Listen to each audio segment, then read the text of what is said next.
ओम नमो भगवते वासुदेवाय। राधे राधे मित्रों, स्वागत है आपका अपने चैनल गुरुवाणी में। भगवान श्री लक्ष्मी नारायण जी आप सभी की मनोकामनाओं को पूर्ण करें।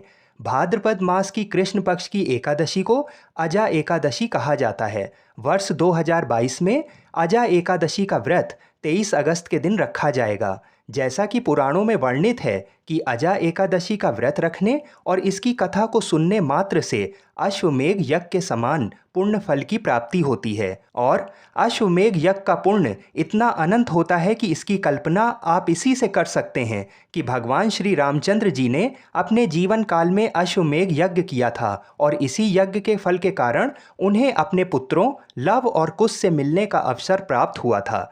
इस एकादशी का व्रत करने से हमें पापों से मुक्ति मिलती है और भगवान श्री लक्ष्मी नारायण जी की कृपा से धन और धान्य की कभी भी कमी नहीं होती है। अजा शब्द का अर्थ होता है कि जिसका जन्म ना हो। इसी वजह से अजा एकादशी का व्रत करने से कभी भी पापों का, दरिद्र का और दुर्बुद्धि का जन्म नहीं होता है। स्वयं भगवान श्री कृष्ण ने ब्रह्म वैवर्त पुराण में अजा एकादशी की व्रत कथा को धर्मराज युधिष्ठिर को सुनाया था। कहते हैं इसकी कथा को सुनने वाला और सुनाने वाला दोनों ही पुण्य के भागी होते हैं।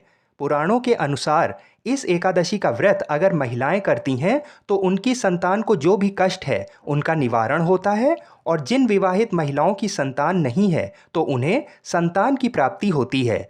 तो आइए भगवान श्री लक्ष्मी नारायण जी के चरणों का ध्यान करते हुए अपने जीवन के अमूल्य 5 मिनट निकालकर इसकी कथा को सुनते हैं और अपने मन में ऐसी कामना अवश्य करिए कि भगवान श्री राधा कृष्ण जी हम सभी की मनोकामनाओं को अवश्य पूरा करेंगे।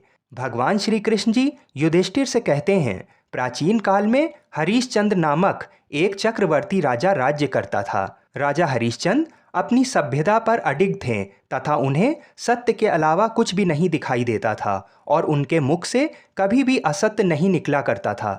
एक बार देवताओं ने इनकी परीक्षा लेने की योजना बनाई। राजा ने स्वप्न में देखा कि ऋषि विश्वामित्र को उन्होंने अपना राजपाट दान कर दिया है। सुबह विश्वामित्र वास्तव में उनके द्वार पर आकर कहने लगे कि तुमने स्वप्न में मुझे अपना राज्य दान कर दिया है। राजा ने सत्य निष्ठा का पालन करते हुए संपूर्ण राज्य विश्वामित्र को सौंप दिया।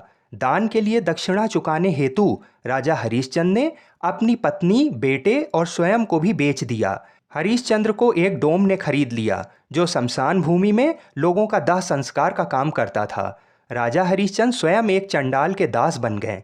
उसने उस चंडाल के यहाँ कफन लेने का काम किया और इस कार्य को करने में भी उन्होंने सत्य का साथ नहीं छोड़ा।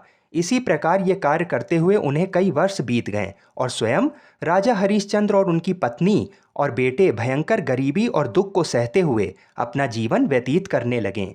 राजा हरिश्चंद्र सदैव इसी चिंता में रहने लगे कि मैं क्या करूं, किस प्रकार इस नीच कर्म से मुक्ति पाऊं। एक बार की बात है, वह इसी चिंता में बैठे थे कि गौतम ऋषि उनके पास पहुंचे। हरिश्चंद्र ने उन्हें प्रणाम किया और अपनी दुख भरी कथा सुनाने लगे।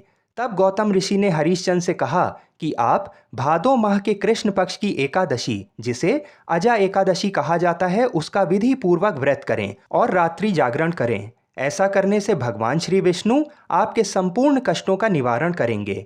इसी कथा में आगे चलकर राजा हरिश्चंद्र की सत्यता की परीक्षा और कठिन हो गई। एक दिन राजा हरिश्चंद्र के पुत्र को सर्प ने काट लिया, जिससे उनके पुत्र की मृत्यु हो गई। तब राजा हरिश्चंद्र की पत्नी अपने मृत पुत्र को लेकर उसी शमशान घाट पहुंची। ये देखकर हरिश्चंद्र जी का हृदय दुख में डूब गया, किंतु सत्य की राह पर चलने वाले और अपने कर्तव्य में बंधे होने के कारण राजा हरिश्चंद्र ने अपनी पत्नी से दाह संस्कार का सूत मांगा।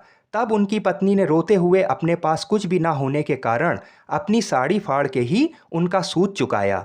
तब जाकर राजा हरिश्चंद्र ने अपने पुत्र रोहिताश की चिता सजाई। जैसे ही हरिश्चंद्र ने चिता में अग्नि देने की कोशिश की, तभी जोरदार वर्षा हुई और साक्षात भगवान विष्णु वहां पर प्रकट हुए और स्वर्ग से पुष्प वर्षा होने लगी तथा ढोल नगाड़े बजने लगे। इसी समय राजा का पुत्र जीवित हो उठा और भगवान द्वारा रची गई सारी माया समाप्त हो गई और भगवान श्री विष्णु ने कहा कि वह उसकी सत्यता पर अत्यधिक प्रसन्न है और आप इस परीक्षा में उत्तीर्ण हुए। राजा हरिश्चंद्र की पत्नी भी रानी के रूप में वापस आ गई और भगवान श्री विष्णु के आशीर्वाद से सभी पूर्व की तरह अपने राजभवन में सकुशल लौट गए। भगवान श्री लक्ष्मी नारायण जी ने उनको धन धान्य से फिर से परिपूर्ण कर दिया और उनके पुत्र के संकट को भी नष्ट कर दिया। जो मनुष्य इस उपवास को विधान पूर्वक करता है तथा रात्रि जागरण करता है, उनके सभी पाप नष्ट हो जाते हैं और अंत में स्वर्ग को प्राप्त करते हैं। बोलिए श्री लक्ष्मी नारायण भगवान की जय।